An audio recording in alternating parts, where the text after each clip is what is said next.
സംഖ്യാപുസ്തകം 2-ാം അധ്യായം.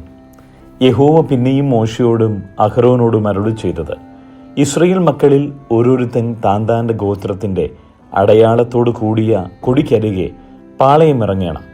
സമാഗമന കൂടാരത്തിനെതിരായി ചുറ്റും അവർ പാളയമിറങ്ങണം. യഹൂദ പാളയത്തിന്റെ കൊടിക്കീഴുള്ളവർ ഗണം ഗണമായി കിഴക്ക് സൂര്യോദയത്തിന് നേരെ പാളയമിറങ്ങണം. യഹൂദയുടെ മക്കൾക്ക് അമ്മീനാദാബിന്റെ മകൻ നഹശോൻ പ്രഭുവായിരിക്കണം. അവന്റെ ഗണം ഒക്കെയും 74,600 പേർ. അവന്റെ അരികെ ഇസ്സാഖാർ ഗോത്രം പാളയമിറങ്ങണം. ഇസ്സാഖാറിന്റെ മക്കൾക്ക് സൂവാരന്റെ മകൻ നെഥനയേൽ പ്രഭു ആയിരിക്കണം. അവന്റെ ഗണം ആകെ 54,400 പേർ. പിന്നെ സെബൂലൂൻ ഗോത്രം, സെബൂലൂന്റെ മക്കൾക്ക് ഹേലൂന്റെ മകൻ ഏലിയാബ് പ്രഭു ആയിരിക്കണം.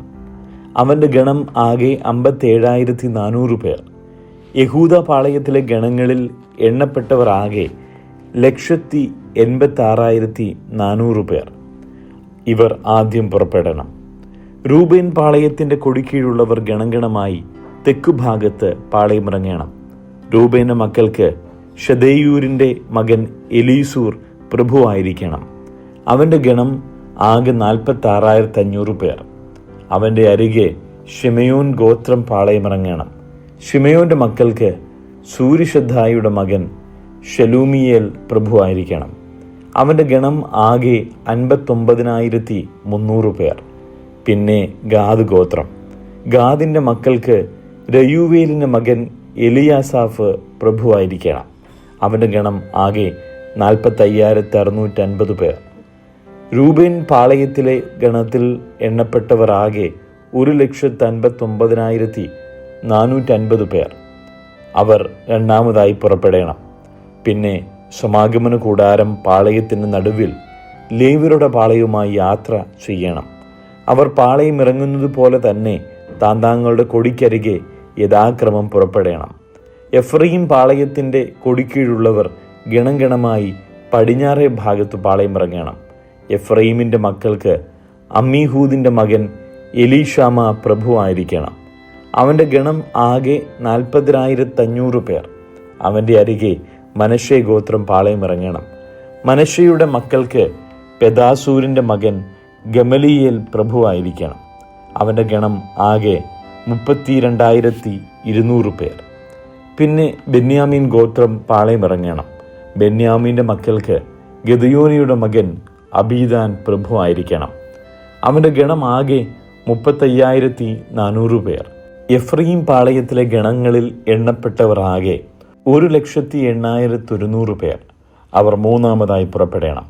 ദാൻ പാളയത്തിന്റെ കൊടിക്കീഴുള്ളവർ ഗണം ഗണമായി വടക്കേ ഭാഗത്തു പാളയമിറങ്ങണം. ദാന്റെ മക്കൾക്ക് അമ്മീഷദ്ധായിയുടെ മകൻ അഹിയേശ്വർ പ്രഭു ആയിരിക്കണം. അവന്റെ ഗണം ആകെ 62,700 പേർ. അവന്റെ അരികെ ആഷേർ ഗോത്രം പാളയമിറങ്ങണം. ആഷേരിന്റെ മക്കൾക്ക് ഒക്രാന്റെ മകൻ പഗീയേൽ പ്രഭുവായിരിക്കണം. അവന്റെ ഗണം ആകെ 41,500 പേർ. പിന്നെ നഫ്താലിയോ ഗോത്രം പാളയമിറങ്ങണം. നഫ്താലിയുടെ മക്കൾക്ക് ഏനാന്റെ മകൻ അഹീര പ്രഭുവായിരിക്കണം. അവന്റെ ഗണം ആകെ 53,400 പേർ. ദാൻ പാളയത്തിലെ ഗണങ്ങളിൽ എണ്ണപ്പെട്ടവർ ആകെ 1,87,600 പേർ. അവർ തങ്ങളുടെ കൊടികളോട് കൂടെ ഒടുവിൽ പുറപ്പെടണം. ഇസ്രായേൽ മക്കളിൽ ഗോത്രം ഗോത്രമായി എണ്ണപ്പെട്ടവർ ഇവർ തന്നെ. പാളയങ്ങളിൽ ഗണഗണമായി എണ്ണപ്പെട്ടവർ ആകെ 6,03,550 പേർ ആയിരുന്നു. എന്നാൽ യഹോവ മോശയോട് കൽപ്പിച്ചതുപോലെ ഇസ്രായേൽ മക്കളുടെ കൂട്ടത്തിൽ ലേവ്യരെ എണ്ണിയില്ല. യഹോവ മോശയോട് കൽപ്പിച്ചതുപോലെ ഒക്കെയും ഇസ്രായേൽ മക്കൾ ചെയ്തു. അങ്ങനെ തന്നെ അവർ താന്താങ്ങളുടെ കൊടിക്കരികെ പാളയമിറങ്ങി. അങ്ങനെ തന്നെ അവർ കുടുംബം കുടുംബമായി കുലം കുലമായും പുറപ്പെട്ടു. യോഹന്നാന്റെ സുവിശേഷം 4-ാം അധ്യായം.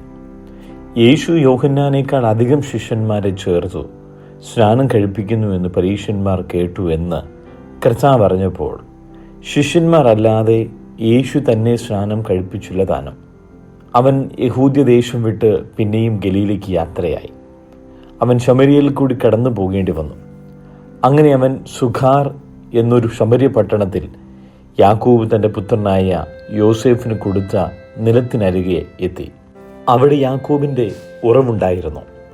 യേശു വഴി നടന്ന് ക്ഷീണിച്ചിട്ട് ഉറവിനരികെ ഇരുന്നു. അപ്പോൾ ഏകദേശം 6 മണി നേരം ആയിരുന്നു. ഒരു ശമര്യ സ്ത്രീ വെള്ളം കോരുവാൻ വന്നു. യേശു അവളോട്, എനിക്ക് കുടിപ്പാൻ തരുമോ എന്ന് ചോദിച്ചു. അവൻ്റെ ശിഷ്യന്മാർ ഭക്ഷണ സാധനങ്ങളെ കൊള്ളുവാൻ പട്ടണത്തിൽ പോയിരുന്നു. ശമര്യ സ്ത്രീ അവനോട്, നീ യഹൂദനായിരിക്കെ ശമരിക്കാരത്തിയായ എന്നോട് കുടിപ്പാൻ ചോദിക്കുന്നത് എങ്ങനെ എന്ന് പറഞ്ഞു. യഹൂദന്മാർക്കും ശമര്യർക്കും തമ്മിൽ സമ്പർക്കമില്ല. അതിന് യേശു, നീ ദൈവത്തിൻ്റെ ദാനവും നിന്നോട് കുടിപ്പാൻ ചോദിക്കുന്നവൻ ആരെന്നും അറിഞ്ഞുവെങ്കിൽ നീ അവനോട് ചോദിക്കുകയും അവൻ ജീവനുള്ള വെള്ളം നിനക്ക് തരികയും ചെയ്യുമായിരുന്നു എന്നുത്തരം പറഞ്ഞു. സ്ത്രീ അവനോട്, യജമാനനെ, നിനക്ക് കോരുവാൻ പാത്രമില്ലല്ലോ, കിണറ് ആഴമുള്ളതാകുന്നു, പിന്നെ ജീവനുള്ള വെള്ളം നിനക്ക് എവിടെ നിന്ന്? നമ്മുടെ പിതാവായ യാക്കോബിനേക്കാൾ നീ വലിയവനോ? അവനാകുന്നു ഈ കിണറ് ഞങ്ങൾക്ക് തന്നത്. അവനും അവൻ്റെ മക്കളും മൃഗങ്ങളും ഇതിലെ വെള്ളം കുടിച്ചു പോന്നു എന്ന് പറഞ്ഞു. യേശു അവളോട്, ഈ വെള്ളം കുടിക്കുന്നവന് എല്ലാം പിന്നെയും ദാഹിക്കും. ഞാൻ കൊടുക്കുന്ന വെള്ളം കുടിക്കുന്നവനോ ഒരു നാളും ദാഹിക്കുകയില്ല. ഞാൻ കൊടുക്കുന്ന വെള്ളം അവനിൽ നിത്യജീവങ്കിലേക്ക് പൊങ്ങി വരുന്ന നീരുറവായി തീരും എന്നുത്തരം പറഞ്ഞു. സ്ത്രീ അവനോട്, യജമാനനെ, എനിക്ക് ദാഹിക്കാതെയും ഞാൻ കോരുവാൻ ഇവിടത്തോളം വരാതെയും ഇരിക്കേണ്ടതിന് ആ വെള്ളം എനിക്ക് തരയണം എന്ന് പറഞ്ഞു. യേശു അവളോട്, പോയി ഭർത്താവിനെ വിളിച്ചുകൊണ്ട് വരിക എന്ന് പറഞ്ഞു. എനിക്ക് ഭർത്താവില്ല എന്ന് സ്ത്രീ അവനോട് ഉത്തരം പറഞ്ഞതിന്, എനിക്ക് ഭർത്താവില്ല എന്ന് നീ പറഞ്ഞത് ശരി. 5 ഭർത്താക്കന്മാർ നിനക്കുണ്ടായിരുന്നു, ഇപ്പോഴുള്ളവനോ ഭർത്താവല്ല. നീ പറഞ്ഞത് സത്യം തന്നെ എന്ന് യേശു പറഞ്ഞു. സ്ത്രീ അവനോട്, യജമാനനെ, നീ പ്രവാചകനെന്ന് ഞാൻ കാണുന്നു. ഞങ്ങളുടെ പിതാക്കന്മാർ ഈ മലയിൽ നമസ്കരിച്ചു വന്നു. നമസ്കരിക്കേണ്ടുന്ന സ്ഥലം യെരൂശലേമിലാകുന്നു എന്ന് നിങ്ങൾ പറയുന്നു എന്ന് പറഞ്ഞു. യേശു അവനോട് പറഞ്ഞത്, സ്ത്രീയെ, എൻ്റെ വാക്ക് വിശ്വസിക്കുക. നിങ്ങൾ പിതാവിനെ നമസ്കരിക്കുന്നത് ഈ മലയിലും അല്ല യെരൂശലേമിലുമല്ല എന്നുള്ള നാഴിക വരുന്നു. നിങ്ങൾ അറിയാത്തതിനെ നമസ്കരിക്കുന്നു, ഞങ്ങളോ അറിയുന്നതിനെ നമസ്കരിക്കുന്നു. രക്ഷ യഹൂദന്മാരുടെ ഇടയിൽ നിന്നല്ലോ വരുന്നത്. സത്യനമസ്കാരികൾ പിതാവിനെ ആത്മാവിലും സത്യത്തിലും നമസ്കരിക്കുന്ന നാഴിക വരുന്നു, ഇപ്പോൾ വന്നുമിരിക്കുന്നു. തന്നെ നമസ്കരിക്കുന്നവർ ഇങ്ങനെയുള്ളവർ ആയിരിക്കണമെന്ന് പിതാവ് ഇച്ഛിക്കുന്നു. ദൈവം ആത്മാവ് ആകുന്നു. അവനെ നമസ്കരിക്കുന്നവർ ആത്മാവിലും സത്യത്തിലും നമസ്കരിക്കണം. സ്ത്രീ അവനോട്, മശീഹ എന്ന് വെച്ചാൽ ക്രിസ്തു വരുന്നു എന്ന് ഞാൻ അറിയുന്നു.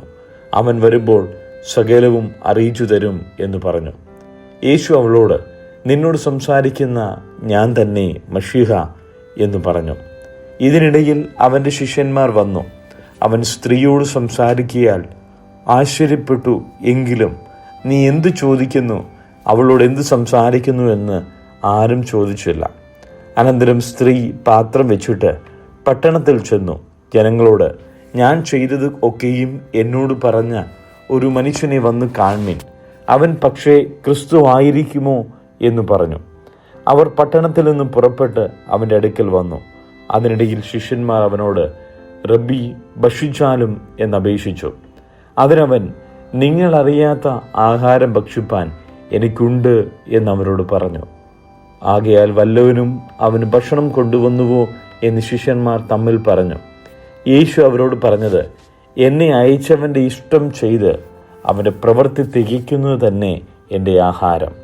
ഇനി 4 മാസം കഴിഞ്ഞിട്ട് കൊയ്ത്ത് വരുന്നു എന്ന് നിങ്ങൾ അറിയുന്നില്ലയോ? നിങ്ങൾ തലപൊക്കി നോക്കിയാൽ നിലങ്ങളിപ്പോൾ തന്നെ കൊയ്ത്തിന് വെളുത്തിരിക്കുന്നത് കാണും എന്ന് ഞാൻ നിങ്ങളോട് പറയുന്നു. വിതയ്ക്കുന്നവനും കൊയ്യുന്നവനും ഒരുമിച്ച് സന്തോഷിപ്പാൻ തക്കവണ്ണം കൊയ്യുന്നവൻ കൂലി വാങ്ങി നിത്യജീവങ്കലേക്ക് വിളവ് കൂട്ടിവെക്കുന്നു. വിതയ്ക്കുന്നവൻ ഒരുത്തൻ, കൊയ്യുന്നത് മറ്റൊരുത്തൻ എന്നുള്ള പഴഞ്ചൊല്ല് ഇതിലൊത്തിരിക്കുന്നു. നിങ്ങൾ അധ്വാനിച്ചിട്ടില്ലാത്തത് കൊയ്യുവാൻ ഞാൻ നിങ്ങളെ അയച്ചിരിക്കുന്നു. മറ്റുള്ളവർ അധ്വാനിച്ചു, അവരുടെ അധ്വാന ഫലത്തിലേക്ക് നിങ്ങൾ പ്രവേശിച്ചിരിക്കുന്നു. ഞാൻ ചെയ്തതൊക്കെയും അവൻ എന്നോട് പറഞ്ഞു എന്ന് സ്ത്രീ സാക്ഷ്യം പറഞ്ഞ വാക്ക് നിമിത്തം ആ പട്ടണത്തിലെ പല ശമര്യരും അവനിൽ വിശ്വസിച്ചു. അങ്ങനെ ശമര്യർ അവൻ്റെ അടുക്കൽ വന്ന് തങ്ങളോടുകൂടെ പാർക്കണമെന്ന് അവനോട് അപേക്ഷിച്ചു. അവൻ 2 നാൾ അവിടെ പാർത്തു. ഏറ്റവും അധികം പേർ അവൻ്റെ വചനം കേട്ടു വിശ്വസിച്ചു. നിന്റെ വാക്കുകൊണ്ടല്ല ഞങ്ങൾ വിശ്വസിക്കുന്നത്, ഞങ്ങൾ തന്നെ കേൾക്കുകയും അവൻ സാക്ഷാൽ ലോകരക്ഷിതാവ് എന്നറിയുകയും ചെയ്തിരിക്കുന്നുവെന്ന് സ്ത്രീയോട് പറഞ്ഞു. 2 ദിവസം കഴിഞ്ഞിട്ട് അവൻ അവിടം വിട്ട് ഗലീലയ്ക്ക് പോയി.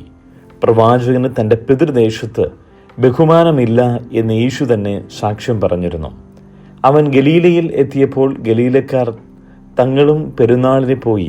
അവൻ യെരൂശലേമിൽ വെച്ച് പെരുന്നാളിൽ ചെയ്തതൊക്കെയും കണ്ടതുകൊണ്ട് അവനെ അംഗീകരിച്ചു. അവൻ പിന്നെയും താൻ വെള്ളം വീഞ്ഞാക്കിയ ഗലീലയിലെ കാനാവിൽ വന്നു. അന്ന് മകൻ രോഗിയായിരുന്നൊരു രാജഭൃത്യൻ കഫർന്നഹൂമിൽ ഉണ്ടായിരുന്നു. യേശു യഹൂദ്യദേശത്തു നിന്ന് ഗലീലയിൽ വന്നു എന്നവൻ കേട്ട് അവൻ്റെ അടുക്കൽ ചെന്നു. തൻ്റെ മകൻ മരിപ്പാറായിരിക്കൊണ്ട് അവൻ വന്ന് അവനെ സൗഖ്യമാക്കേണം എന്ന് അപേക്ഷിച്ചു. യേശു അവനോട്, നിങ്ങൾ അടയാളങ്ങളും അത്ഭുതങ്ങളും കണ്ടിട്ടല്ലാതെ വിശ്വസിക്കുകയില്ല എന്ന് പറഞ്ഞു. രാജഭൃത്യൻ അവനോട്, കർത്താവേ, പൈതൽ മരിക്കും മുമ്പേ വരയണമേ എന്ന് പറഞ്ഞു. യേശു അവനോട്, പൊയ്ക്കൊള്ളുക, നിന്റെ മകൻ ജീവിച്ചിരിക്കുന്നു എന്ന് പറഞ്ഞു. യേശു പറഞ്ഞ വാക്ക് വിശ്വസിച്ച് ആ മനുഷ്യൻ പോയി.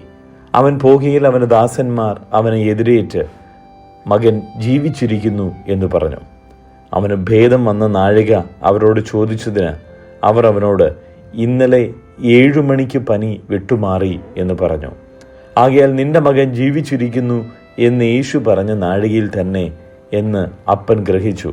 താനും കുടുംബവുമൊക്കെയും വിശ്വസിച്ചു. യേശു യഹൂദിയിൽ നിന്ന് ഗലീലയിൽ വന്നപ്പോൾ ഇത് 2ാമത്തെ അടയാളമായിട്ട് ചെയ്തു.